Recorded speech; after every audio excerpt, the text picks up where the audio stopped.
Now, Expedition 33, or sorry, Claire Obscur Expedition 33, if you want to be fancy, is a rather small game and you probably haven't heard of it, especially with releases like Elden Ring Night Realm, Doom the Dark Ages, and the Elder Scrolls Oblivion Remaster. And even as someone who hasn't played an Elder Scrolls game,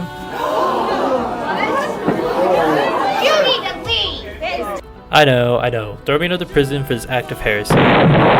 Anyways, even if you have heard of Expedition 33, why should you care, and most importantly, why should you play it? Well, that's why I'm here. From its early beginnings of a passion project by ex-Ubisoft devs to its gameplay and visuals, I'm here to show you why you need to play Expedition 33. Oh, and I can't forget its score. I mean, dear God, just listen to this.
For those who come after.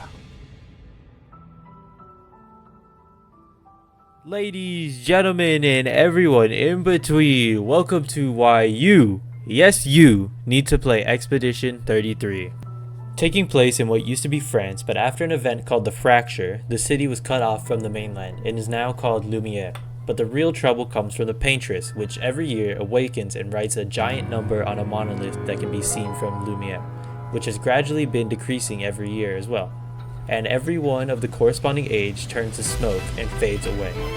This has been happening for 67 years up until the events of the game, where the monolith now reads 33, hence the name of the game, Expedition 33.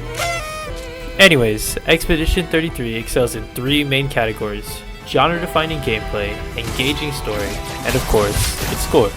So sit back, relax, and let me tell you about Expedition 33. Expedition 33 was made by Sandfall Interactive, and now you may be wondering, whoa, I've never heard of these guys before, what else have they worked on? And you know what, I'll give you a second guess. If you guessed nothing, you'd be correct. Yep, that's right baby, this is the developer's first game, and more importantly, it's an indie studio. That's right, indie game jump scare. But, like most first-timers, the game began development off an idea, an RPG set in France inspired by the old classics like Final Fantasy. But working for Ubisoft at the time, he knew this project would take years to get greenlit and decided this was something that needed to happen. So, I'm about to butcher this name, forgive me.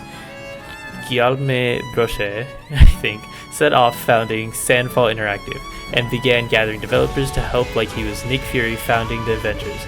And this would lead us to say, with the release of Expedition 33, and here, with me telling you why you need to play this game.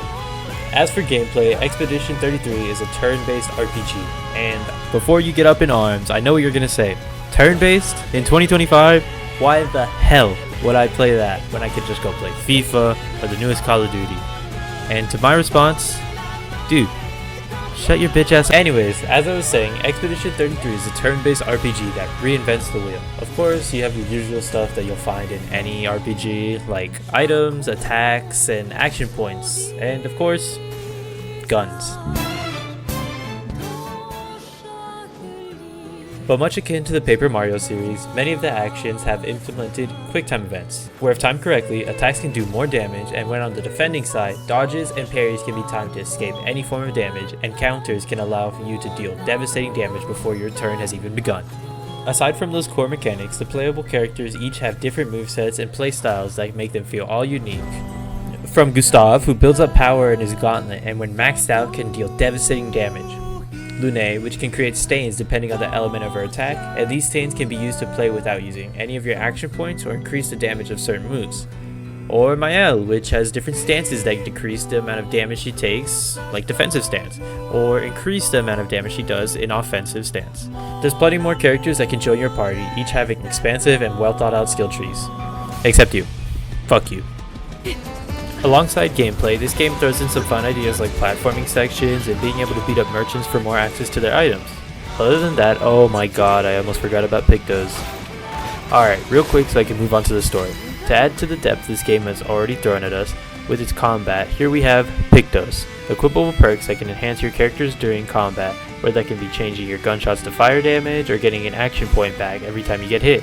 And each character has 3 slots for Pictos, but the real fun comes once you've used a Picto for long enough, you'll be able to learn it, and it's able to be equipped without taking up a Picto slot. Yeah, it's pretty cool. Anyways, alongside gameplay changes that'll surprise even the oldest of RPG veterans, comes a story that, to say the least, is an emotional and surprisingly mature story that covers topics like living life to the fullest, building a better tomorrow, escapism, and overindulgence with a hint of some good old Fast and Furious styled family. Besides from the main story, you'll find multiple side quests along the way and unravel some of the mystery behind the previous expeditions and what happened to them throughout the world via their audio logs. And lastly, if you're still not convinced that the game is worth your while, then I have one last thing to persuade you. The game is free on Game Pass. Well, with all that, I hope I was at least able to convince some of you to play the game. And if not, I hope you at least enjoyed the video. And with that said, thanks for watching, and I'll see you next time. Bye bye!